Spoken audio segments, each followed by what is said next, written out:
Good day, Brittle Planet listeners. This is Eric Peterson, quarantining from Salt Lake City today. And today I'm joined by Netta from the band Smackbound. Netta, how are you doing today? Hi, Eric. I'm doing good. Thanks for having me on the show. Of course. Where are you quarantining from? I am quarantining from Helsinki, and right now I'm sitting in Smackbound Studios, where actually all the magic happens. Nice. I'm sitting in the control room right now. Oh, okay. So I go between my home and the studio. That makes sense. That's probably what it'll be like for the next little while, I'm guessing. Yeah. This has become the new normal. Yes. Or the norm. So how are things over there since the shit hit the fan? Well, it's been, I think it's the same as in mostly everywhere. So lockdowns and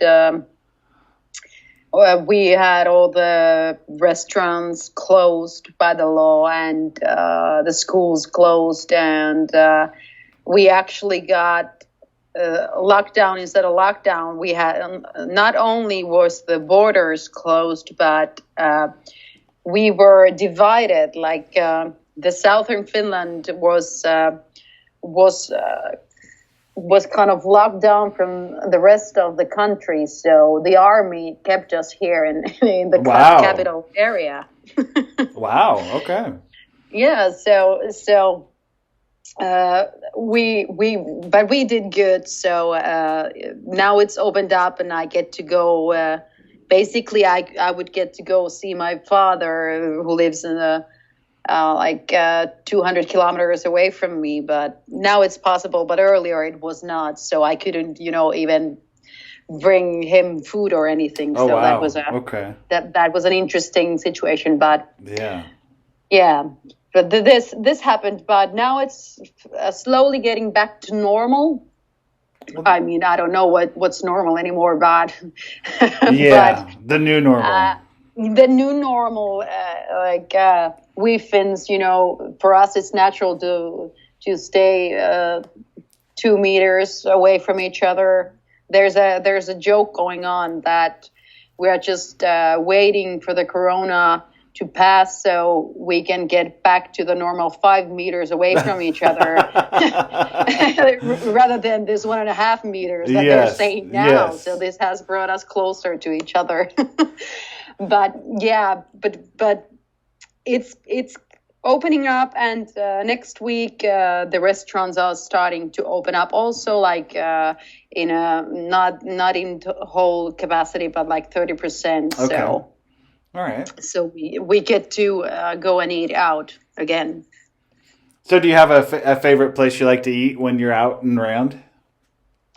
Yeah, I have a few favorite places that I love to go to with great kitchen and great wines, because Nice. I'm a wine lover. I read that you were a big wine connoisseur and importer and all that kind of stuff. So good.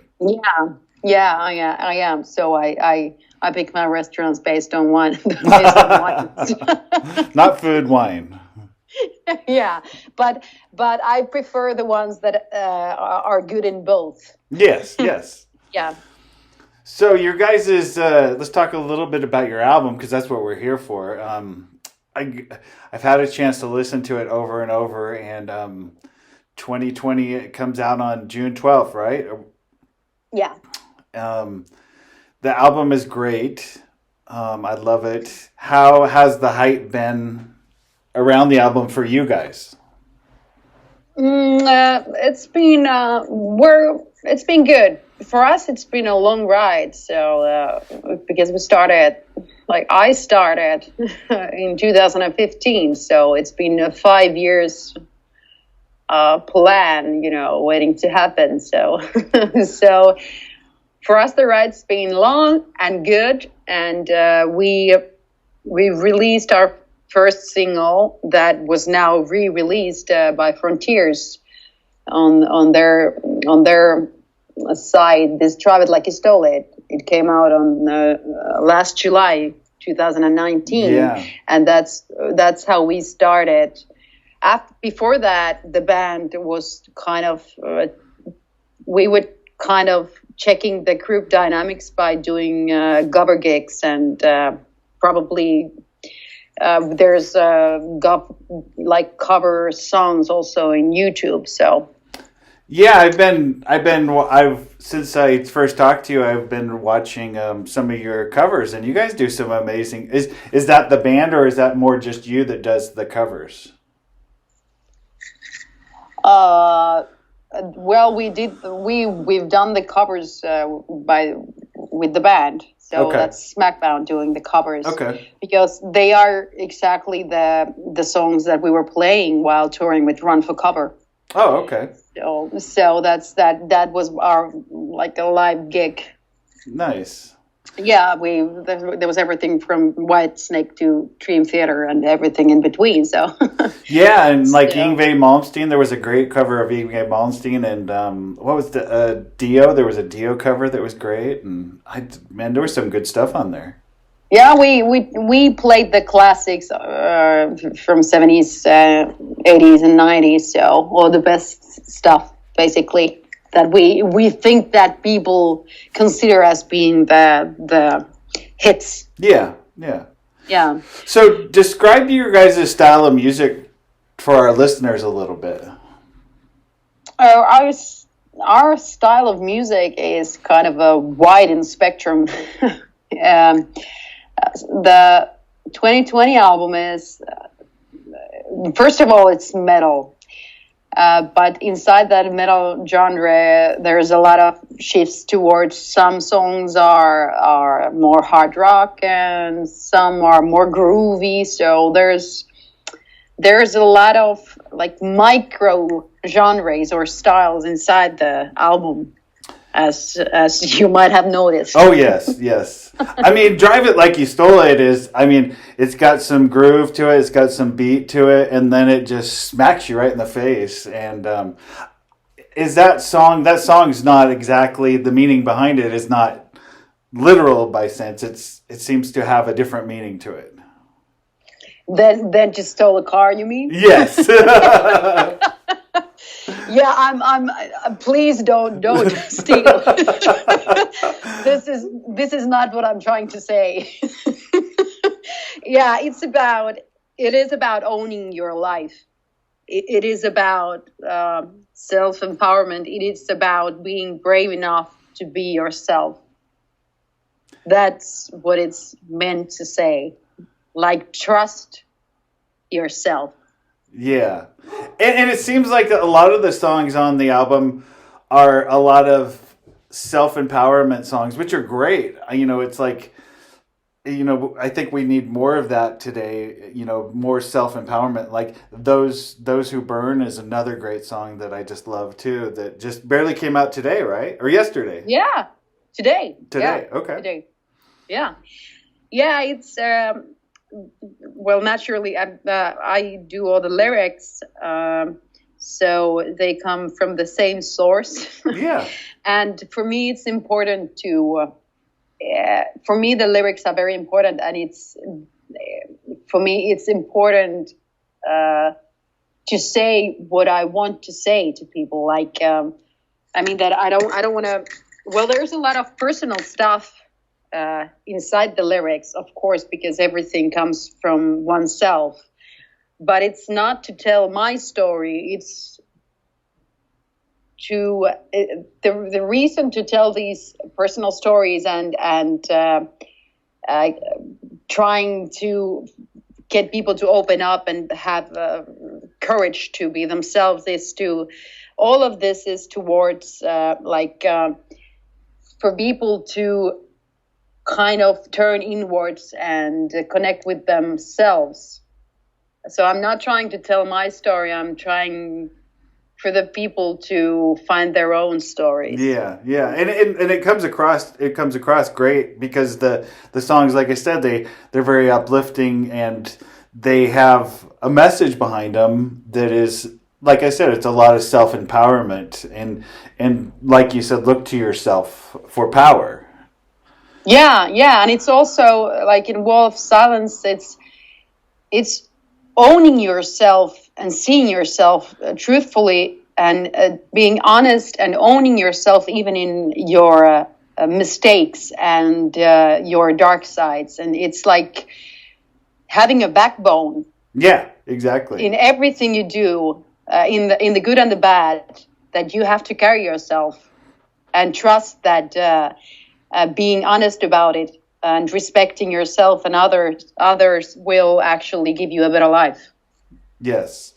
So the other song that I really enjoy, and I'm totally fine with it, is "Hey Motherfuckers." I love that song.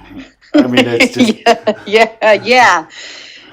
The the guys were really laughing when they saw the lyrics. Well, well, I sang the song before they saw and heard the lyrics, because the demo was called Postman. Oh, okay, all right. Yeah, so yeah, it might appear that it's like you're showing a finger to someone, Yeah, like, hey, yeah. motherfuckers. Yeah. But that's not the whole story. Like that too has an idea of not being affected by the negativity of others, the jealousy or the hate of others. And it's saying how can I say this? It's saying, for the motherfuckers to just go fuck themselves. Exactly. And it is stating that the good and the light always wins. The love wins over the bad. Excellent. And then another one of my favorite songs is "Date with the Devil." I love that song too. Oh, great to hear. Yeah, it's it also has an interesting. It's a story about playing with fire and falling for someone who might not be good for you. Yeah. No, I got that from the lyrics. It kind of seemed like that person that your mom and dad warned you about, but you went to it anyway. Yeah, exactly. And now you've got your fingers burned. Yes, exactly. Yeah. But that again, you own it. You made the decision to go there. So. Yes. Yeah, it's just like stating that, okay, I got burned. Yes. So yeah, who can I blame? I have to look in the mirror then. Yeah, exactly. You got to own it. So yeah. Have you guys? So any of these songs, have you had the ability to play any of them live at all? No, unfortunately not, because we were supposed to start the club gigs on March 18th. Okay. And on March 16th, everything started happening and everything got canceled. Yeah. So we lost all the spring gigs, and we also lost all the festivals for this summer. And what festivals did you guys have that you were gonna do? We had these three big ones: Nummirock, Tuska Festival, and Johnsme Rock Festival. So these are the three big rock and metal festivals in Finland. So I mean, because as bad as this whole thing seems, I feel like there's some positives and some negatives to releasing an album right now. The negative is that everybody's worrying about everything else. But the positive for you guys, I feel, is that people are not doing as much as they would be doing. And so they're going out and they're finding things, and they're finding you guys. Yeah, hopefully it happens that way. I hope that's the case, because that's what I've been concerned about when people don't see us live. Like, the festivals are a good place for people to find new bands, because they are there for their own favorites, and by chance they also hear other bands and they might find new favorites. So of course the live gigs work as this way, but now it's not possible. So hopefully, even though we're a new band, I think if it would be our second album, it would be even more positive because people have time. Now I'm worried if people actually find us. But maybe it's right, like you said, that people have now more time to dig in and go into the wild, wild web. Yes, And yes. search for new things. So maybe it's a good thing, and actually the effects are good, and people for sure people have more time to listen to music now. So And that's my job, is to let them know about you guys too. So I mean, I'm doing what I need to do to get you guys out there as well as your publicist and everything else. So I think yeah, it's a good thing. thanks for having the torch. The carrying the torch over Yes, there. and I mean, it's just amazing because it's funny how somebody tells you something, which is how I found out about you. Is I have a friend in Sweden, and she said, "Oh, I'm listening to this new band called Smackbound," and I'm like, "Oh, I'll go check them out." And so I went and checked them out, and I'm like, and that's when I started typing to you. Oh, cool. So it was our friend country Sweden. Yes, yes. Oh yeah, that it's wonderful how the world works. Like we're all, it's in a way the world is so little, and we're all connected. And the thing about it is, though, is with your music, I don't feel like it needs. I mean, it's intense enough that the studio version of it could only touch the iceberg as to what it would be like live. Yeah, yes.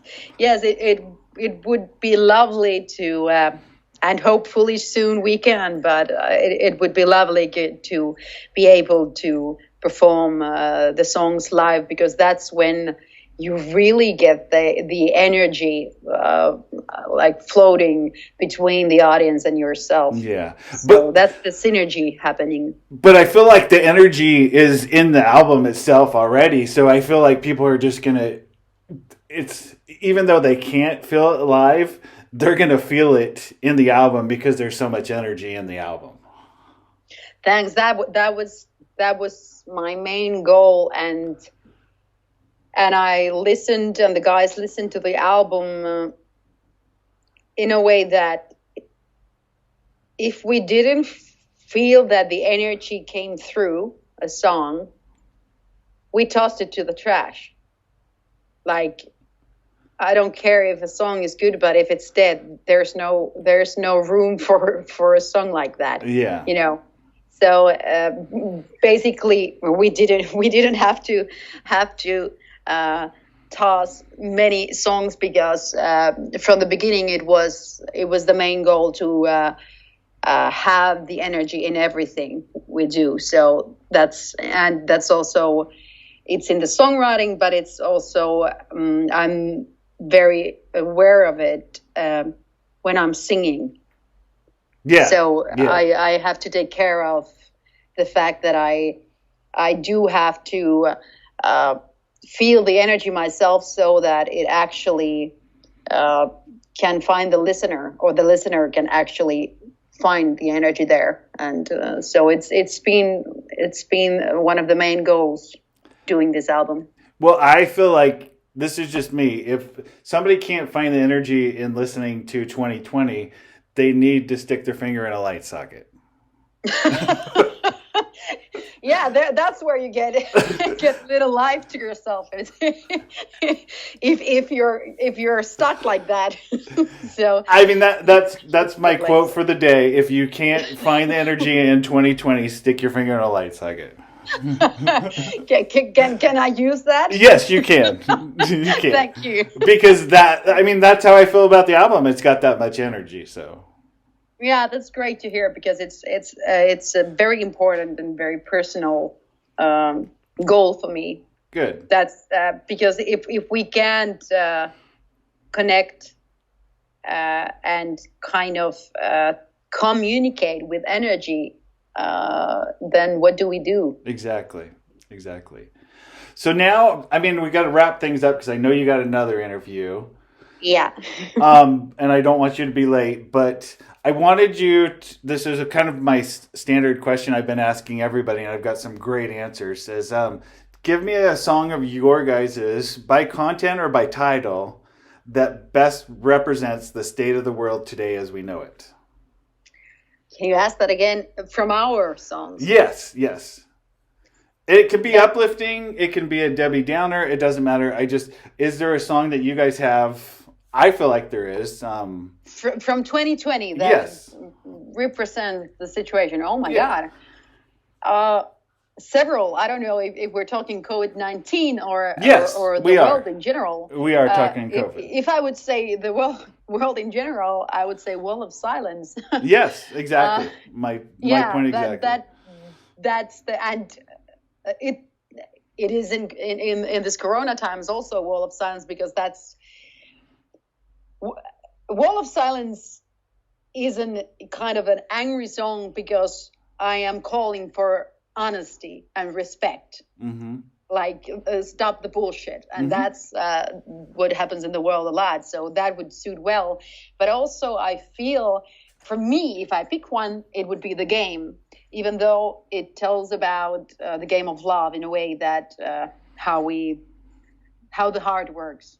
Yes. But it really, for me, I would pick that one because it also states the rules that we are now all together facing, which is the rules apply to everyone. Exactly. So we are all mortal. Yep. So The Game, I picked that one. Perfect. I was thinking Wall of Silence too, so we're right there on the same page. So. Yeah. Depending on which side of the coin you're thinking. Exactly. Well, Netta, it's been a pleasure to talk to you and finally connect with you this way. Everybody go pick up the new album 2020 by Smackbound on June 12th. And until then, turn it up and listen to this stuff because it's good stuff. Thank you, Eric.